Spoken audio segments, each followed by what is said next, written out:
कल हमने इसका डाइजेस्टिव सिस्टम देखा था कॉकरोच का। डाइजेस्टिव सिस्टम के बाद सर्कुलेटरी सिस्टम था और सर्कुलेटरी सिस्टम के बाद था रेस्पिरेटरी सिस्टम। ठीक है, अब रेस्पिरेटरी सिस्टम के बाद है एक्सक्रीटरी सिस्टम। एक्सक्रीशन में हेल्प कौन करता है कॉकरोच में? Malpighian tubules. ठीक है, रिंग जो है, एक रिंग में कितने मालफिजियन ट्यूब्यूल्स होते हैं? 100 to 150। कितने होते हैं? 100 to 150। तो excretion is performed by Malpighian tubules. ठीक है, each tubule is lined by glandular and ciliated cell. हर एक जो मालफिजियन ट्यूब्यूल है उसके अंदर दो टाइप के सेल है। कितने टाइप के सेल है? दो टाइप के सेल। एक है ग्लैंडुलर सेल और दूसरे हैं सिलिएटेड सेल। ठीक है, फर्स्ट टाइप के सेल कौन से हैं? ग्लैंडुलर सेल और दूसरे टाइप के सेल हैं ciliated cell. They absorb nitrogenous waste products and convert them into uric acid which is excreted out through the hind gut। अब ये जो सेल है ग्लैंडुलर सेल और सिलिएटेड सेल्स, ये क्या करते हैं? नाइट्रोजनस वेस्ट को अब्सॉर्ब करते हैं। ये क्या करते हैं? नाइट्रोजनस वेस्ट को अब्सॉर्ब, और उसको अब्सॉर्ब करके ये कन्वर्ट कर देते हैं यूरिक एसिड में। किस में कन्वर्ट करेंगे? यूरिक एसिड में कन्वर्ट कर देंगे। और फिर यूरिक एसिड को बॉडी के बाहर फेंक दिया जाता है थ्रू हाइंड गट। किसके थ्रू बाहर फेंका जाता है? हाइंड गट के थ्रू बाहर फेंका जाता है। इसीलिए हम कॉकरोच को क्या बोलते हैं? ये है यूरिकोटैलिक। क्या है कॉकरोच? यूरिकोटैलिक, क्योंकि इसका नाइट्रोजनस वेस्ट क्या है? Uric acid. ठीक है, in addition the fat body, nephrocytes and uricose glands also help in excretion. Malpighian tubules के अलावा कॉकरोच में और कौन कौन एक्सक्रीशन में हेल्प करता है? पहला है फैट बॉडी। पहला क्या है? Fat body. और दूसरा है नेफ्रोसाइट्स। ठीक है, और तीसरा है यूरिकोज ग्लैंड। ठीक है, तो कॉकरोच के अंदर एक्सक्रीशन में मालफिजियन ट्यूब्यूल तो हेल्प करते ही हैं, साथ में और कौन कौन हेल्प करेगा? पहला फैट बॉडी, दूसरा नेफ्रोसाइट्स और तीसरा यूरिकोज ग्लैंड। जैसे हमारे अंदर किडनी के अलावा एक्सक्रीशन में कौन कौन हेल्प करता है? लिवर, लंग्स, स्किन और लिवर, लंग्स और स्किन, और एक और था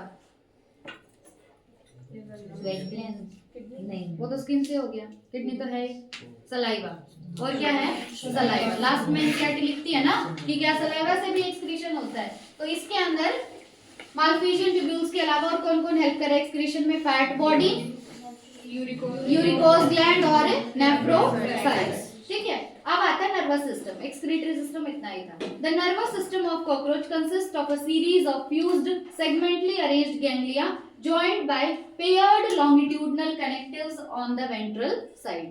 देखो, इसका जो नर्वस सिस्टम है वो बना हुआ है किससे? गैंग्लिया से। किससे बना हुआ है? गैंग्लिया से। और गैंग्लिया क्या है? Series of fused segmentally arranged. मतलब ये जो गैंग्लिया है ये आपस में फ्यूज्ड है और एक सीरीज में अरेंज्ड है। ठीक है, और हर एक सेगमेंट में प्रेजेंट है। ठीक है, गैंग्लिया की लोकेशन क्या है? हर एक सेगमेंट में प्रेजेंट है। और ये जो गैंग्लिया है ये आपस में जॉइंड है। किसकी हेल्प से? पेयर्ड लॉन्गिट्यूडनल कनेक्टिव्स की हेल्प से। ये आपस में कनेक्टिव्स की हेल्प से कनेक्टेड है, जो कि पेयर्ड है और लॉन्गिट्यूडनल है। ठीक है, ये कनेक्टिव्स कैसे हैं? पेयर्ड और लॉन्गिट्यूडनल। और कौन सी साइड पे प्रेजेंट है ये? वेंट्रल साइड पे। देखो, कॉकरोच है, कॉकरोच की ये वाली साइड कौन सी है? Ventral side. अब वेंट्रल साइड पे भी क्या है? सेगमेंट्स है ना, तो उन सेगमेंट्स में प्रेजेंट है गैंग्लिया। क्या प्रेजेंट है? गैंग्लिया। और ये गैंग्लिया आपस में फ्यूज्ड है। गैंग्लिया क्या आपस में फ्यूज्ड है? ठीक है, हर एक सेगमेंट में गैंग्लिया प्रेजेंट है और आपस में फ्यूज्ड है। और ये गैंग्लिया एक दूसरे से जुड़े हुए हैं कनेक्टिव्स की हेल्प से। किसकी हेल्प से जुड़े हैं? कनेक्टिव्स की हेल्प से जुड़े हैं। और ये जो कनेक्टिव्स हैं ये होंगे पेयर्ड और लॉन्गिट्यूडनल। ठीक है, कनेक्टिव्स क्या है? पेयर्ड और लॉन्गिट्यूडनल। और ये सब कॉकरोच की कौन सी साइड पे हो रहा है? वेंट्रल साइड पे। कौन सी साइड पे हो रहा है? वेंट्रल साइड पे। ठीक है, 3 गैंग्लिया लाई इन थोरैक्स। थोरैक्स रीजन में कितने गैंग्लिया हैं? 3। एब्डोमेन रीजन में कितने गैंग्लिया हैं? 6। ठीक है, तो थोरैक्स रीजन में कितने गैंग्लिया? 3। ठीक है, एब्डोमेन रीजन में कितने ganglia?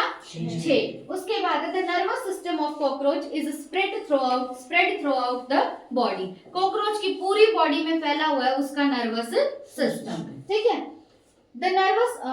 the head holds a bit of a nervous system while the rest is situated along the ventral यानी belly side of the body। अब जो कॉकरोच का हेड है ना उसमें नर्वस सिस्टम बहुत कम होता है, ठीक है। कॉकरोच के हेड में नर्वस सिस्टम बहुत कम है, ठीक है। बाकी की जो बॉडी है, जो वेंट्रल पार्ट है उसका, वहां पे प्रेजेंट है इसका ज्यादातर nervous system. So now you understand that if head of a cockroach is cut off, it will still live for as long as 1 week. अगर कॉकरोच का हेड तुम काट देते हो ना, तो भी 1 हफ्ते तक जिंदा रहता है। हम क्या करते हैं, उसको पूरा ही मार देते हैं ना, चप्पल से पूरा कॉकरोच मार देते हो, तो वो तभी मर जाता है। अगर तुम सिर्फ उसका हेड काट के देखोगे ना, हेड काट दो और पूरी बॉडी रहने दो अलग, तो भी 1 हफ्ते तक जिंदा रहेगा। क्यों रहेगा 1 हफ्ते तक जिंदा? क्योंकि सारा जो नर्वस सिस्टम है वो नीचे वाली बॉडी में है, हेड में नर्वस सिस्टम बहुत कम है उसका, ठीक है। अब मार के मत देखना जाके। In the head region, the brain is represented by supraesophageal ganglion, which supplies nerves to antennae and compound eyes. देखो जो हेड रीजन है ना कॉकरोच का, उसमें ब्रेन को रिप्रेजेंट करता है सुप्राईसोफेजियल गैंग्लियन। ब्रेन को कौन रिप्रेजेंट करता है? सुप्राईसोफेजियल गैंग्लियन, ठीक है। हेड है, हेड के अंदर क्या होता है? ब्रेन होता है। तो ब्रेन को कौन रिप्रेजेंट कर रहा है? सुप्राईसोफेजियल गैंग्लियन। और ये जो गैंग्लियन है, इस गैंग्लियन से निकलती है नर्व्स, और वो नर्व्स जा रही हैं एंटीना में और कंपाउंड आईज में। वो नर्व्स कहाँ पे जा रही हैं? एंटीना में जा रही हैं और कंपाउंड आईज में जा रही हैं, ठीक है। तो कॉकरोच का जो हेड है, उसमें ब्रेन किसको बोल रहे हैं हम? सुप्राईसोफेजियल गैंग्लियन को। उस गैंग्लियन से निकल रही है नर्व्स, और ये नर्व्स कहाँ तक जा रही हैं? एंटीना तक और कंपाउंड आईज तक, ठीक है। In cockroach the sense organs are, cockroach में सेंस ऑर्गन्स कौन कौन से हैं? पहले सेंस ऑर्गन है एंटीने। क्यों? क्योंकि इनके अंदर कौन से रिसेप्टर थे? सेंसरी रिसेप्टर, ठीक है। तो कॉकरोच में जो सेंस ऑर्गन है, उसमें पहला सेंस ऑर्गन है एंटीना, दूसरी है आईज, तीसरे है मैक्सिलरी पल्प्स। तीसरे क्या है? Maxillary pulps. फोर्थ है लेबियल पल्प्स, और नेक्स्ट है एनल सर्काई एक्सेट्रा। मतलब और भी बहुत सारे हैं, बस इन्होंने किस किस का नाम दिया? पहला सेंसरी ऑर्गन एंटीना, दूसरे सेंसरी ऑर्गन आईज, तीसरा maxillary pulps, fourth labial pulps, और फिफ्थ है एनल सर्काई। एनल सर्काई मेल में होगा या फीमेल में? दोनों में होगा। और एनल स्टाइल मेल में, सिर्फ मेल में, ठीक है। एनल सर्काई कौन से सेगमेंट में होता है? 10 कौन से सेगमेंट में? 10 सेगमेंट में। Each eye consist of about 2000 hexagonal ommatidia, जिसका सिंगुलर होगा ommatidium, with the help of several ommatidia. पहले इतना देखो, हर एक आई के अंदर प्रेजेंट है ओमिटीडिया। हर एक आई में क्या प्रेजेंट है? ओमिटीडिया। और ओमिटीडिया का नंबर कितना होगा?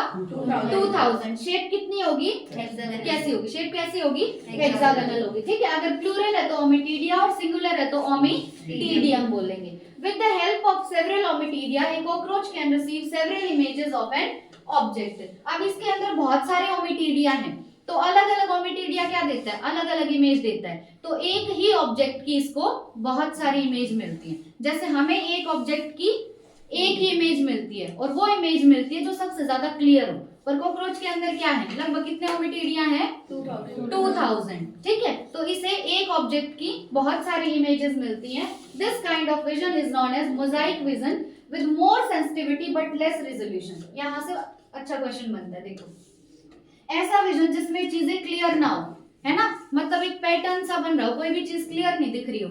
जैसे मोजाइक वर्ड क्या होता है? मान लो घर पे हम ना टाइल्स लगवा रहे हैं और बहुत सारी टाइल्स बच गई, ठीक है। तो हम जैसे गार्डन वगैरह में क्या करते हैं कि जो सारी बची हुई टाइल्स है ना, उनको ऐसे ही रैंडमली लगवा देते हैं। तो जो एक रैंडम पैटर्न होता है, उस पैटर्न को बोलते हैं मोजाइक पैटर्न, ठीक है। क्या बोलते हैं? Mosaic pattern. तो इसके अंदर कोई क्लियर इमेज नहीं बन रही, एक ऑब्जेक्ट की बहुत सारी इमेज बन रही है, तो इस विजन को बोला जाता है मोजाइक विजन। क्या बोलेंगे? Mosaic vision. अब मोजाइक विजन के अंदर क्या है कि सेंसिटिविटी तो ज्यादा है लेकिन रिजोल्यूशन कम है। कोई भी चीज जब हमें क्लियर दिखती है ना, तो हम बोलते हैं इसका रिजोल्यूशन हाई है। हमारा जो विजन है, हमारे विजन का रिजोल्यूशन बहुत हाई है, लेकिन इसकी सेंसिटिविटी तो ज्यादा है, पर इसके विजन का रिजोल्यूशन जो है वो कम है, ठीक है।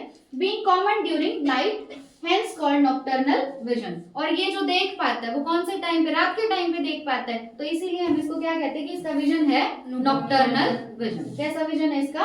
Nocturnal vision. चलो इतना लिखते हैं।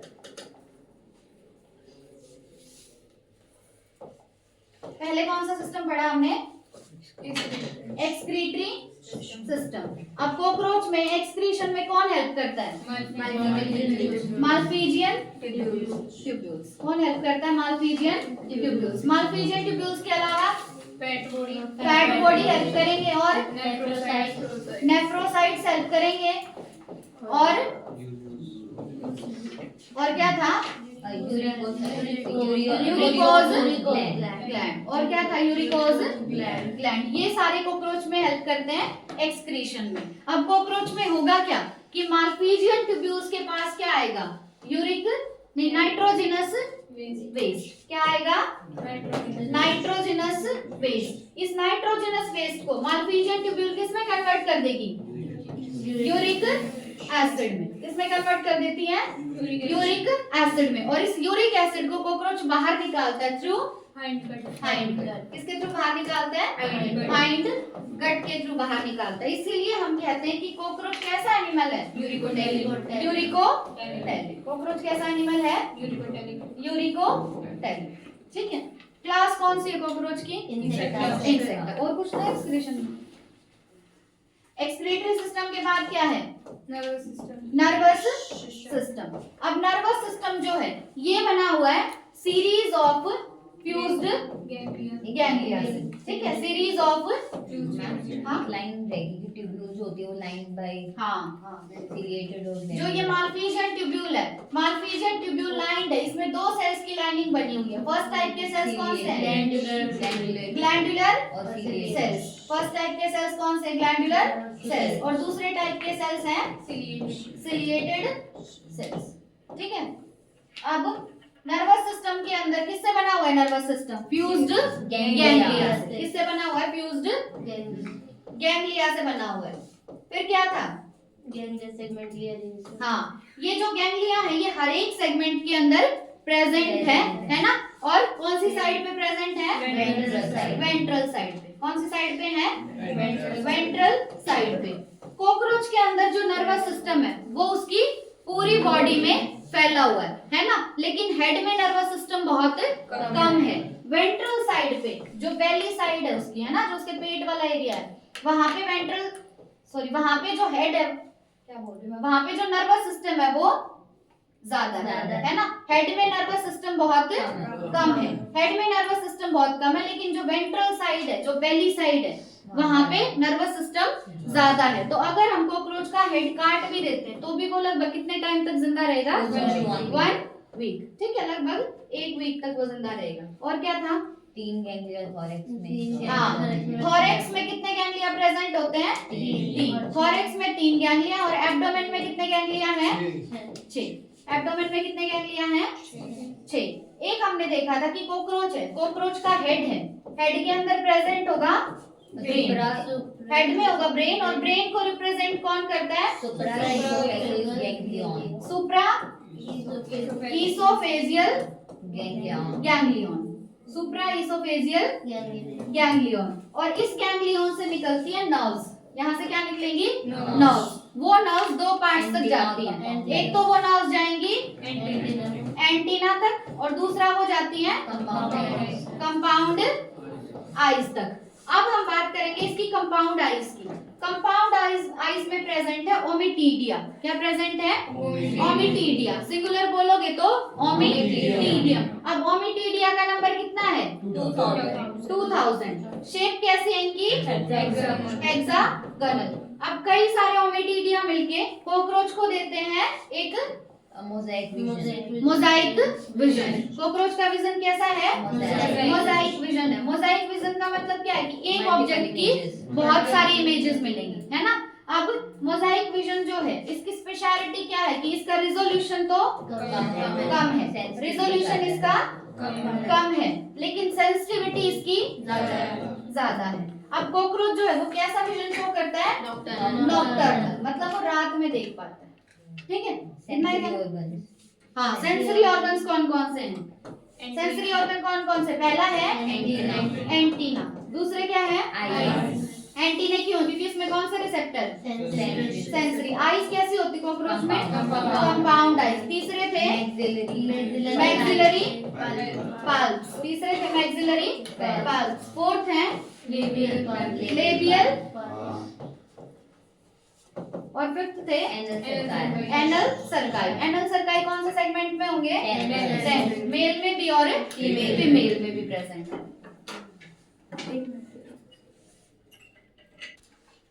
देखो नेक्स्ट है रिप्रोडक्टिव सिस्टम। एक बार मेल में देखेंगे फिर फीमेल में। कॉकरोच जो होते हैं वो डायशियस होते हैं। अब 4-5 टर्म होती हैं, डायशियस, मोनोइशियस, यूनिसेक्सुअल, बाइसेक्सुअल और हर्माफ्रोडाइट, है ना। डायशियस को हम कैसे याद रखते हैं? Double house. डबल हाउस मतलब मेल अलग हाउस में और फीमेल अलग हाउस में, है ना। मेल अलग बॉडी में और फीमेल अलग बॉडी में, ये डायशियस है। डायशियस है तो ये बाइसेक्सुअल है या यूनिसेक्सुअल? एक बॉडी में एक ही सेक्स है तो हम बोलेंगे यूनिसेक्सुअल। तो डायशियस मतलब यूनिसेक्सुअल, ठीक है। अगर मोनोइशियस होगा मतलब सिंगल हाउस, मेल भी उसी बॉडी में और फीमेल भी उसी बॉडी में, तो मोनोइशियस का मतलब होता है बाइसेक्सुअल, ठीक है। मोनोइशियस का मतलब क्या है? बाइसेक्सुअल। एग्जांपल देना मोनोइशियस का। अर्थवॉर्म। मोनोइशियस का एग्जांपल क्या है? अर्थवॉर्म और लीच, है ना। अर्थवॉर्म और लीच वो मोनोइशियस है मतलब उसी बॉडी में मेल और उसी बॉडी में फीमेल है, ठीक है। और हर्माफ्रोडाइट मतलब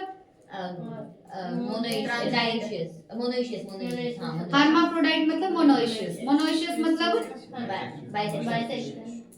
हाँ, मतलब मेल भी उसी बॉडी में और फीमेल भी उसी बॉडी में, ठीक है। अब कॉकरोच होता है डायशियस। कॉकरोच होगा डायशियस मतलब मेल अलग और फीमेल अलग। Both sexes have well developed reproductive organ. Male cockroach हो चाहे फीमेल कॉकरोच और रिप्रोडक्टिव ऑर्गन दोनों में वेल डेवलप्ड है, ठीक है। कॉकरोच कैसा है? डायशियस। मेल कॉकरोच अलग फीमेल अलग। अब मेल रिप्रोडक्टिव सिस्टम जो है इसके अंदर क्या क्या देखो। मेल रिप्रोडक्टिव सिस्टम में प्रेजेंट है pair of testis, one lying on each lateral side in the 4th to 6th abdominal segment। Cockroach की बॉडी में 3 पार्ट थे, क्या क्या? हेड, थॉरैक्स और एब्डोमेन। अब एब्डोमेन में जो 4th से लेके 6th सेगमेंट है उसके भी लेटरल साइड पे, कौन से साइड पे? लेटरल क्या होता है? साइड, है ना। लेटरल का मतलब क्या होता है? साइड। तो कॉकरोच है, कॉकरोच में एब्डोमेन है। एब्डोमेन पे कौन से सेगमेंट देखोगे? 4th to 6। अब 4th to 6 सेगमेंट का तुम्हें लेटरल साइड देखना है मतलब साइड में, वहां पे प्रेजेंट है पेयर ऑफ टेस्टिस। क्या प्रेजेंट है? Pair of testis. एक इस साइड प्रेजेंट होगा, एक दूसरी साइड होगा, ठीक है। तो कॉकरोच में टेस्टिस की लोकेशन क्या है? Lateral side. किसकी lateral side? 4th to 6th abdominal segment। From each testis arises a thin vas deferens which opens into ejaculatory duct through seminal vesicle. अब टेस्टिस से निकलती है एक डक्ट और उस डक्ट का नाम है वास डिफरेंस, ठीक है। टेस्टिस से क्या निकलेगी? Vas deferens. और वास डिफरेंस होती है थिन। वास डिफरेंस कैसी होगी? थिन होगी। अब वास डिफरेंस खुलती है इजैकुलेटरी डक्ट में। किसमें खुलेगी?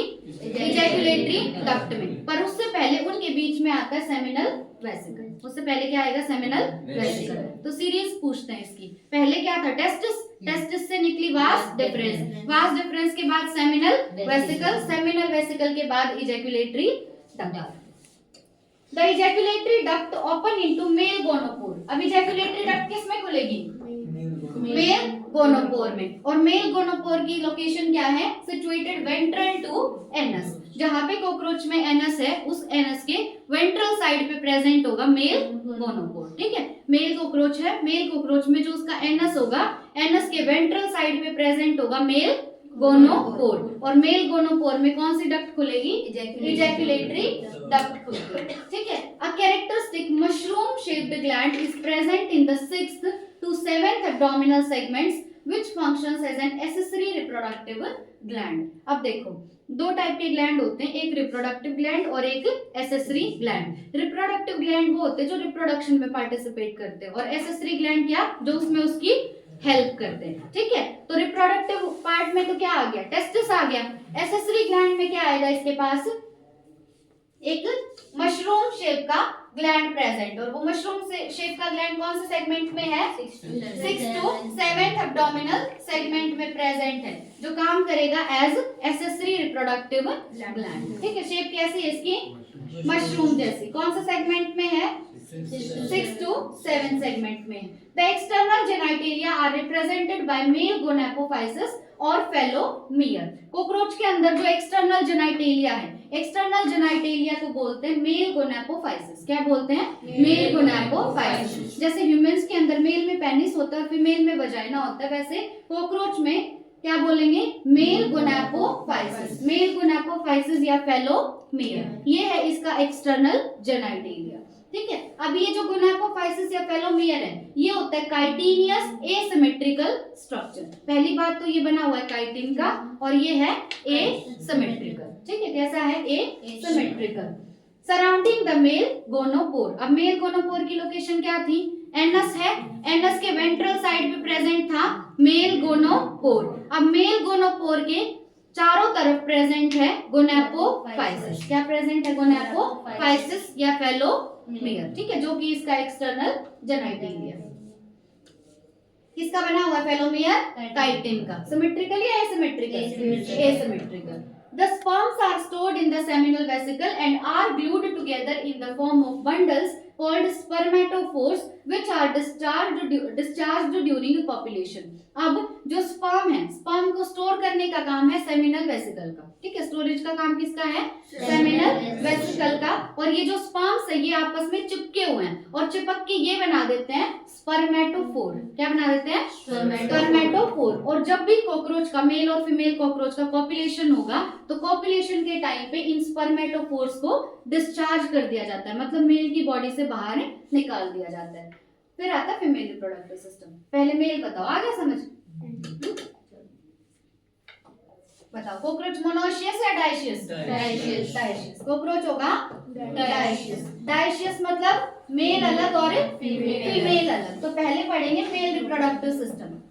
अब मेल रिप्रोडक्टिव सिस्टम में पहले प्रेजेंट है टेस्टिस। क्या प्रेजेंट है? पहले टेस्टिस। देखना, पेयर ऑफ टेस्टिस लिखा है। हाँ, पेयर ऑफ टेस्टिस। क्या प्रेजेंट है? Pair of testis. मतलब नंबर कितना है टेस्टिस का? 2। ठीक है, पेयर ऑफ टेस्टिस। अब टेस्टिस से क्या निकलेगी? डक्ट। एक पतली सी डक्ट निकलेगी, है ना? थिन डक्ट निकलती है, उसका नाम है वास डिफरेंस। क्या नाम है? Vas deferens. अब वास डिफरेंस से निकलेगा, ये किसमें खुलेगी? वास डिफरेंस पहले खुलेगी सेमिनल वेसिकल में। सेमिनल वेसिकल का काम क्या बताया? स्टोरेज ऑफ स्पर्म को स्टोर करना, है ना? ये क्या करेगी? स्पर्म को स्टोर करेगा सेमिनल वेसिकल। ग्लैंड है ये। ठीक है, अब सेमिनल वेसिकल किसमें खुलेगा? आगे इजैक्युलेटरी डक्ट में। इजैक्युलेटरी डक्ट किसमें खुलेगी? Mail gonopore. इजैक्युलेटरी डक्ट खुलती है मेल गोनोपोर में। मेल गोनोपोर क्या है कॉकरोच का? External genitalia. ये क्या है कॉकरोच का? External genitalia. गोनापोफाइसिस था वो तो, है ना?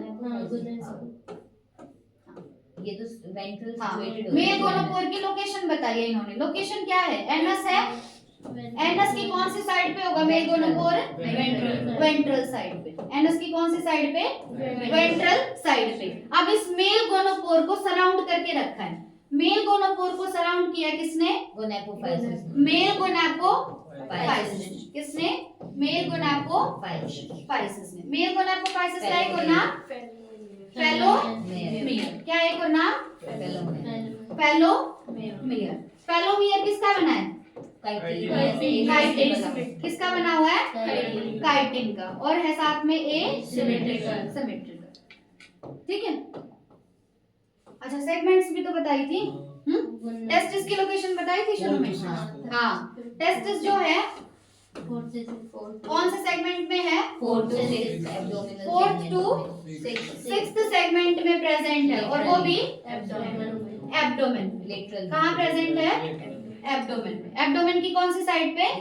लेटरल साइड पे। एक राइट साइड में और एक लेफ्ट साइड में। ये लेटरल याद रखना। ठीक है, एब्डोमेन में कौन सी साइड पे प्रेजेंट है टेस्टिस?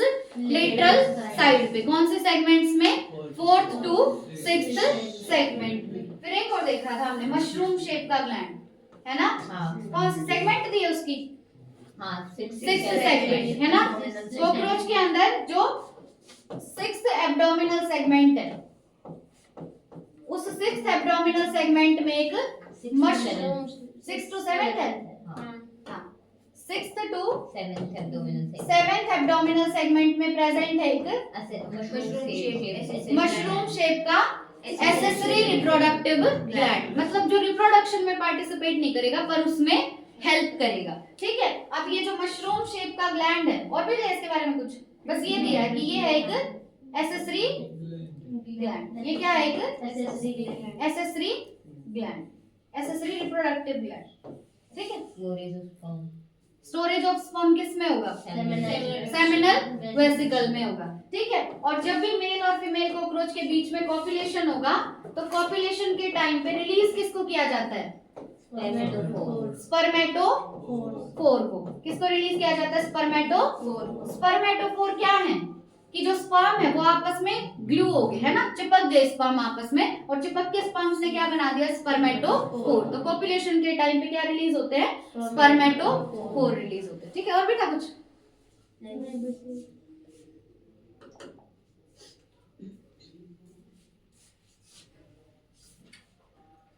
नेक्स्ट आता है फीमेल रिप्रोडक्टिव सिस्टम। देखो, फीमेल रिप्रोडक्टिव सिस्टम में दो लार्ज ओवरीज हैं। ठीक है, फीमेल रिप्रोडक्टिव सिस्टम में क्या है? दो लार्ज ओवरीज प्रेजेंट है। इनकी लोकेशन क्या है? Lateral in the 2nd to 6th abdominal segment. देखो, चाहे टेस्टिस हो चाहे ओवरी हो, ये प्रेजेंट होंगे लेटरली। ठीक है, चाहे टेस्टिस हो चाहे ओवरी हो, लोकेशन क्या है इनकी? लेटरल साइड और एब्डोमिनल सेगमेंट में ही है। ठीक है, एब्डोमिनल सेगमेंट में लेटरली प्रेजेंट है, चाहे टेस्टिस चाहे ओवरी। लेकिन टेस्टिस की लोकेशन क्या थी? 4th to 6th, लेकिन ओवरी होंगी 2nd to 6th। क्यों? क्योंकि इनका साइज है थोड़ा सा बड़ा। ठीक है, तो 2nd से लेके 6th एब्डोमिनल सेगमेंट में लेटरल साइड पे प्रेजेंट है ovaries. Each ovary is formed of a group of 8 ovarian tubules or ovarioles containing a chain of developing ova. अब जो हर एक ओवरी है वो बनी होती है ओवेरियन ट्यूब्यूल्स से। हर एक ओवरी किससे बनी है? ओवेरियन ट्यूब्यूल्स से बनी है। और कितने ओवेरियन ट्यूब्यूल? 8। ठीक है, 8 ओवेरियन ट्यूब्यूल्स का एक ग्रुप है, उन्होंने बना दी ओवरी। ओवेरियन ट्यूब्यूल बोलो, या एक और नाम है इनका ओवेरियोल्स। एक और नाम क्या है? ओवेरियोल्स। अब ये ओवेरियोल या जो ओवेरियन ट्यूब्यूल है, इनके अंदर प्रेजेंट है चेन ऑफ डेवलपिंग ओवा। डेवलपिंग ओवा मतलब साइज में वो बढ़ता जाएगा और लास्ट में जो फाइनल स्टेज है वो क्या होगी उसकी? ओवा। लास्ट स्टेज क्या होगी? ओवा। ठीक है, तो ओवरी किसकी बनी हुई है? ओवेरियन ट्यूब्यूल या ओवेरियोल्स की। ठीक है, और उसके अंदर प्रेजेंट है डेवलपिंग ओवा। अब ये जो है ना, डेवलपिंग ओवा हो गया, इजैक्युलेटरी डक्ट हो गया, सेमिनल वेसिकल, ये सब तुम्हें 12th में समझ आएगा। ठीक है, नेक्स्ट है oviducts of each ovary unite into a single median oviduct also called vagina which opens into the genital chamber. देखो, जैसे टेस्टिस से जो ट्यूब निकली थी, जो डक्ट निकली थी, उसका नाम क्या था? Vas deferens. अब ओवरी से जो डक्ट निकलती है ना, उसका नाम है ओविडक्ट। उसका नाम क्या है? ओविडक्ट। अब हर एक ओवरी से क्या निकलेगी? ओविडक्ट। वो क्या हो जाएंगी? यूनाइट हो जाएंगी into a single median oviduct. ठीक है, हर एक ओवरी से एक ओविडक्ट निकली और लास्ट में आके वो मिल जाती हैं एक मीडियन ओविडक्ट में। किसमें मिल जाती हैं आके? मीडियन ओविडक्ट में मिल जाती हैं। और ये मीडियन ओविडक्ट हम बोल रहे हैं वजाइना को। किसको बोल रहे हैं? वजाइना को। तो इस ओवरी से भी एक ओविडक्ट निकली, इस ओवरी से भी एक ओविडक्ट निकली, आके वो मिल गई वजाइना में। किसमें मिल गई? वजाइना। और वजाइना किसको बोल रहे हैं? मीडियन ओविडक्ट को। ठीक है, which opens into the genital chamber। अब वजाइना किसमें खुलेगा आगे? जेनाइटल चैम्बर में। ठीक है, a pair of spermatheca is present। स्पर्मेथिकल पोर कहाँ पे थे? फीमेल में थे ना। स्पर्मेथिकल पोर कहाँ पे थे? फीमेल में। तो क्या बोला है? A pair of spermatheca is present in the 6th segment which opens into the genital chamber। अब स्पर्मेथिका का एक पेयर प्रेजेंट है कौन सी सेगमेंट में? 6th सेगमेंट में, और ये खुलेगा जेनाइटल चैम्बर के अंदर। किसमें खुलता है? जेनाइटल चैम्बर में। ठीक है, तो स्पर्मेथिका का पेयर कौन से सेगमेंट में है? 6th सेगमेंट में है फीमेल में, और ये किसमें खुलेगा? जेनाइटल चैम्बर में खुलता है। ठीक है, अब आगे तो फर्टिलाइजेशन की प्रोसेस आ गई। फीमेल रिप्रोडक्टिव सिस्टम जो है उसमें ओवरीज कितनी होंगी? दो ओवरी प्रेजेंट है। स्मॉल या लार्ज? ठीक है, दोनों ओवरीज जो होंगी वो लार्ज होंगी। लोकेशन क्या है इनकी? 2nd to 6th abdominal segment. ठीक है, कौन सी साइड पे? लेटरल साइड पे। कौन सी साइड पे होंगी? लेटरल साइड पे होंगी। अब हर एक ओवरी से एक डक्ट निकलेगी, उस डक्ट का नाम क्या है? ओवी डक्ट। डक्ट का नाम क्या है? ओवी डक्ट। अब दोनों ओवरी से ओवी डक्ट आ रही है, वो आके मिलेंगी एक चैम्बर में, है ना, एक डक्ट में। उस एक डक्ट का नाम क्या है? वजाइना या मीडियन ओविडक्ट। ठीक है। अब ये किसमें खुलेगा? Genital chamber. ये किसमें खुलता है? जेनाइटल चैम्बर में।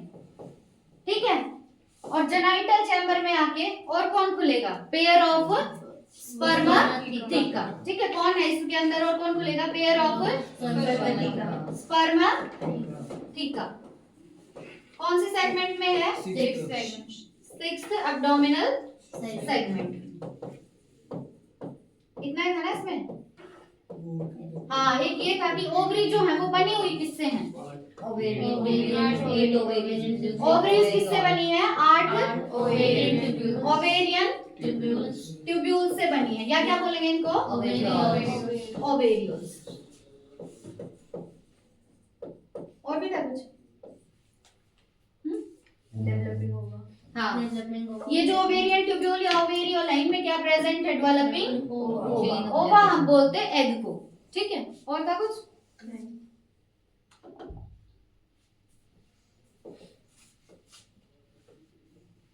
नेक्स्ट है fertilization. Sperms are transferred through spermatophores. अब स्पर्मेटोफोर क्या थे? जो स्पर्म आपस में चिपके हुए थे वही तो स्पर्मेटोफोर थे। तो स्पर्म्स को ट्रांसफर किया जाता है किसके थ्रू? स्पर्मेटोफोर्स के थ्रू। क्योंकि मेल की बॉडी से बाहर क्या निकला था? स्पर्मेटोफोर निकले थे। Their fertilized eggs are encased in capsules called ootheca. अब जब फीमेल के पास स्पर्म आएगा तो जो फीमेल का ओवा था, एग था, अब वो फर्टिलाइज हो गया, तो उसको आप बोलेंगे फर्टिलाइज्ड एग। क्या बोलेंगे? Fertilized egg. अब ये फर्टिलाइज्ड एग जो है इसको एक कैप्सूल में रखा जाता है जिसका नाम है ootheca। ठीक है। फर्टिलाइज्ड एग को किस में रखा जाता है? ootheca में रखा जाता है। ootheca क्या है? अब इसकी कैरेक्टरिस्टिक है। पहली बात, इसका कलर है डार्क रेडिश। कलर कैसा ootheca का?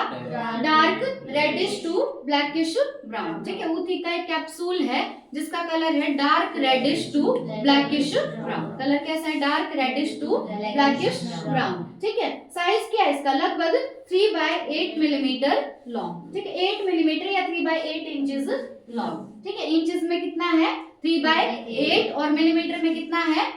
8 मिलीमीटर। ठीक है। ootheca की लेंथ कितनी है? 3/8 इंचेस या 8 मिलीमीटर। ठीक है। कलर कैसा होगा? Dark reddish to blackish brown.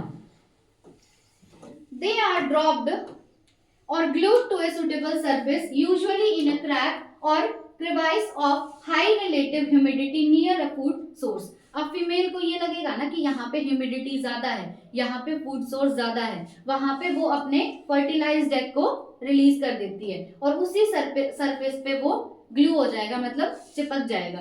क्रिवाइस या फिर क्रैक क्या होता है? ये क्रिवाइस जो ना तुमने एक्टिव साइट में भी पढ़ा था एंजाइम में, है ना। क्रिवाइस का मतलब क्या होता है? पॉकेट या कोई दरार। ठीक है। On an average females produce 9 to 10 ootheca। Average अगर हम देखें तो फीमेल कितने ootheca प्रोड्यूस करती है? 9 to 10 ootheca प्रोड्यूस करती है। और हर एक ootheca में कितने एग होंगे? 14 to 16। हर एक ootheca में कितने एग? 14 to 16 egg. ootheca का नंबर कितना? 9 to 10। और हर एक ootheca में एग कितने? 14 to 16 egg. The development of Periplaneta americana is porometabolous। porometabolous का मतलब क्या है?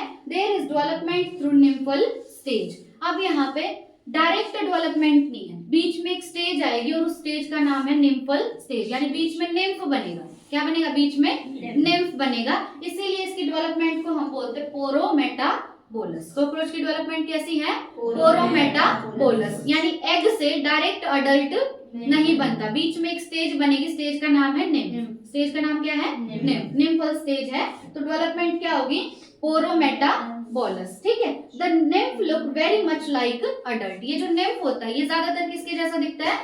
अडल्ट के जैसा दिखता है। The nymph grow by moulting about 13 times to reach the adult form. अब निम्फ में होती है मोल्टिंग। क्या होती है? मोल्टिंग। मोल्टिंग का मतलब क्या है कि धीरे धीरे उसमें चेंजेस आते रहेंगे निम्फ में और फाइनली निम्फ से बन जाएगा अडल्ट। तो निम्फ से अडल्ट तक पहुंचने में कितनी मोल्टिंग लगती है? 13। कितनी मोल्टिंग लगती है? 13। ऊथिका का नंबर कितना? 9 to 10। हर एक ऊथिका में कितने egg? 14 to 16। The next to last nymphal stage has wing pads but only adult cockroach have wings। अब next to last lymph stage, जो लास्ट nymphal stage है उससे अगली वाली जो है उसके पास क्या होंगे? विंग पैड होंगे। लेकिन विंग्स सिर्फ किसके पास होंगे? अडल्ट कॉकरोच के पास। विंग सिर्फ किसके पास है? अडल्ट कॉकरोच के पास है। Many species of cockroach are wild। Cockroach की बहुत सारी स्पीशीज जो होती हैं वो वाइल्ड होती हैं and are of no economic importance. ठीक है, इसकी कोई इकोनॉमिक इम्पोर्टेंस नहीं है, वेस्ट गया हमारा पढ़ना, है ना। A few species thrive in and around human habitat। बहुत सारे हमारे आसपास भी मिलते हैं हमें। They are pests because they destroy food and contaminate it with their smelly excreta। जो इनका एक्सक्रीटा है उसकी वजह से ये हमारे फूड को गंदा कर देते हैं ना, कंटामिनेट कर देते हैं।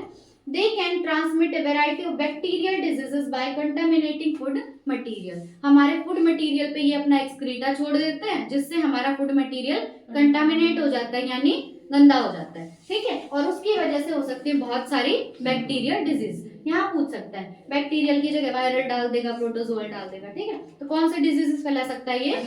बैक्टीरियल डिजीजेस फैला सकता है।